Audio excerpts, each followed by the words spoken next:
Hi, everyone, and welcome to this LDX on what are some good principles for leaders to help them cope with the fast pace of life and expectations of ministry.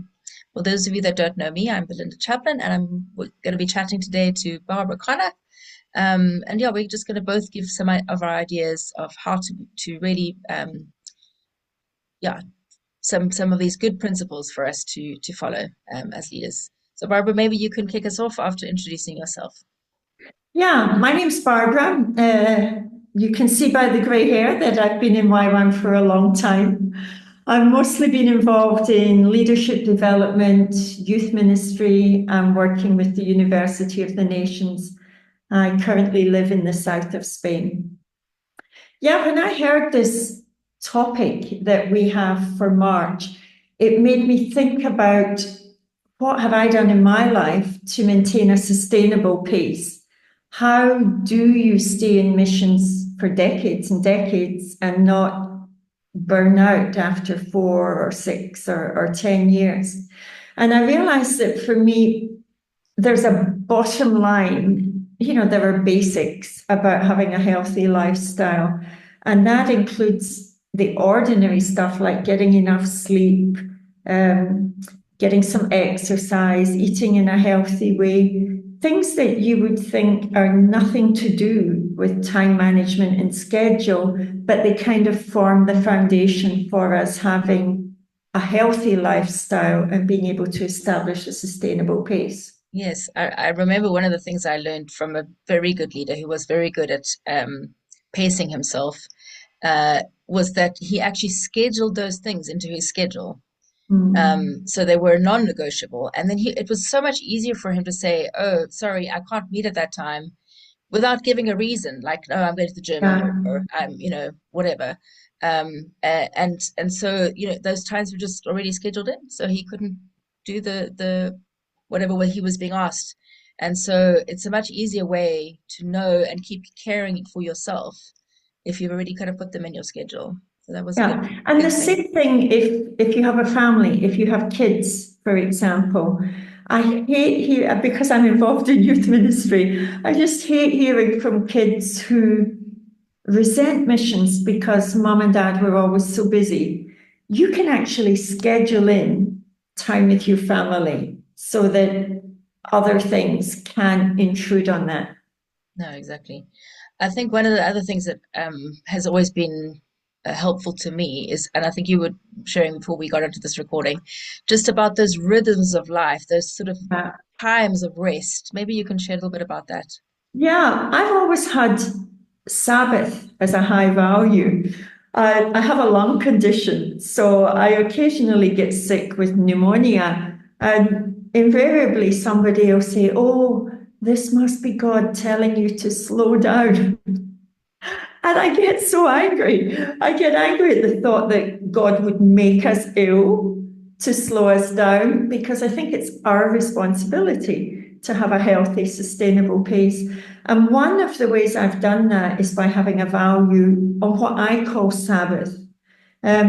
Not in the sense of a Saturday or a Sunday or a specific day of the week necessarily that is sacrosanct with a list of things you do or don't do, but really with building Sabbath rhythm or rest time into your ongoing life. So I want to make sure that daily there's a point where I disconnect and I relax. For me, that's often walking the dog, being in nature, perhaps praying a bit. Weekly, I want to make sure there are days when I'm not working, I'm not sitting behind my computer answering emails.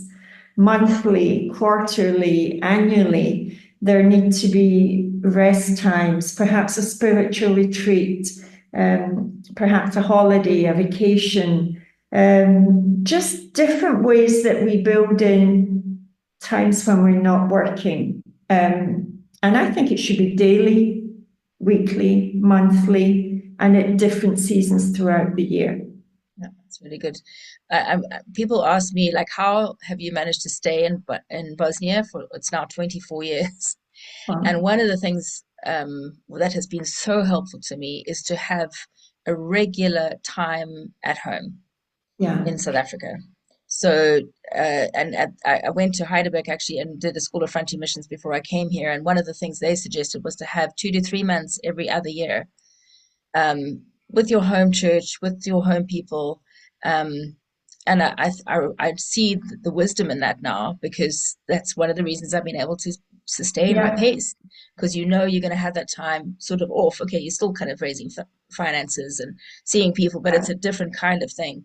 yeah, And also, I've been blessed that I have a group of friends that we go on holiday every year. yeah, Um, and I think that's, yeah, when missionaries don't even take time to take a vacation because they feel like they can't, that's not a sustainable pace. You yeah, need to go that's on it. vacation every year. Yeah.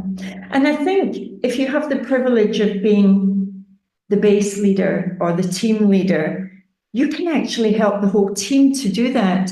When I was based in Cape Town, involved a lot with KKI and with youth ministry, we often worked evenings because we were running workshops in local churches, or we worked all weekend because we were running a youth camp.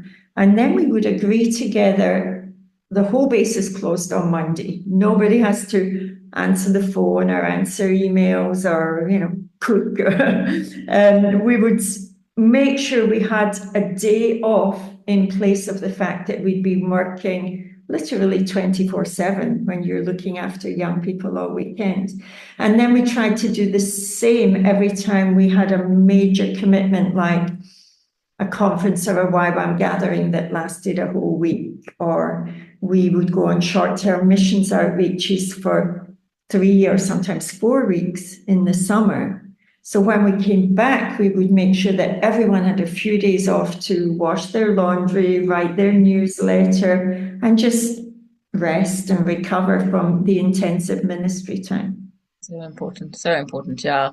I think one of the things I wrote an article for this month's, yeah, Mm. on time management again, and Yeah, just my what I was writing about was like helping people of different personality types mm. to, yeah, figure out how they can have a good, strong pace, that's sustainable.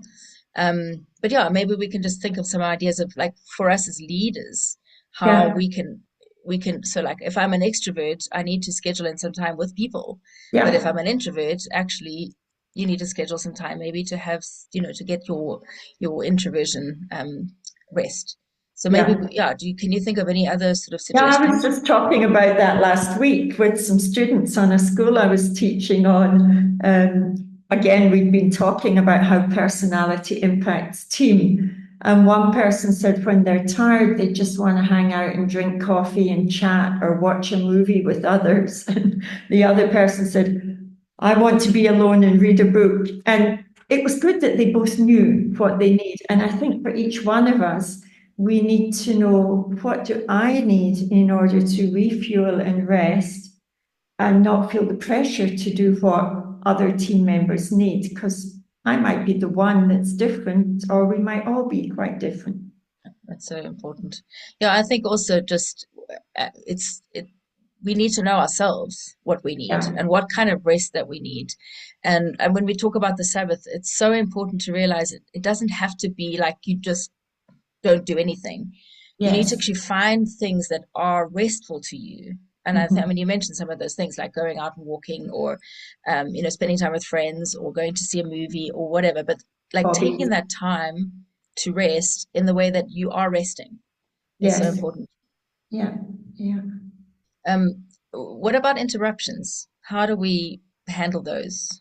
When I was in a kind of a base leader role in one location I was in, I pretty, even though they put me in this little office, yeah, the door was open, but it was sort of separate from the big office. But even so, I knew that people would just pop in all the time. And so what I did was I tried to build in margins. I can work fairly well under pressure. I don't mind having to prepare something the week before I do it. But I realized then it's stressful if people keep interrupting you and you start to get impatient with people. So what I would try to do is basically build in a margin for interruptions. So if something has to be finished by the end of March, I would try and plan my schedule so that I had finished it by the third week of March, so that I was always a little bit ahead of what I needed to be. And then I could relax when there were interruptions and not be looking at my watch or all stressed out because of it. No, it's so true. That's so useful. I mean, I think both of us are very similar personality type, and so we like schedules. But I mean, what about people who don't necessarily like schedules? Are there any ideas that we can have for them? Mm. I mean, it's strange. The older I get, the less I schedule. And I think it's because you find your rhythm.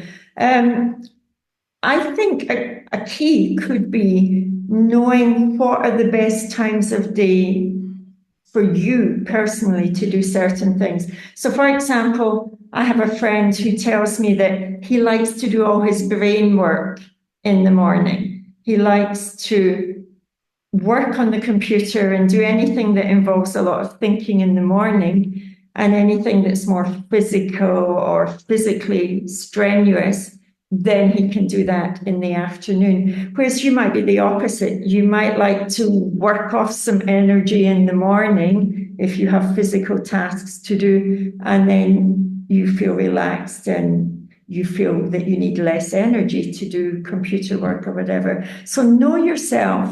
Find out what works for you, what is more tiring for you, and keep communicating with your teammates or your leaders so that you can find the best ways to schedule in what works for you.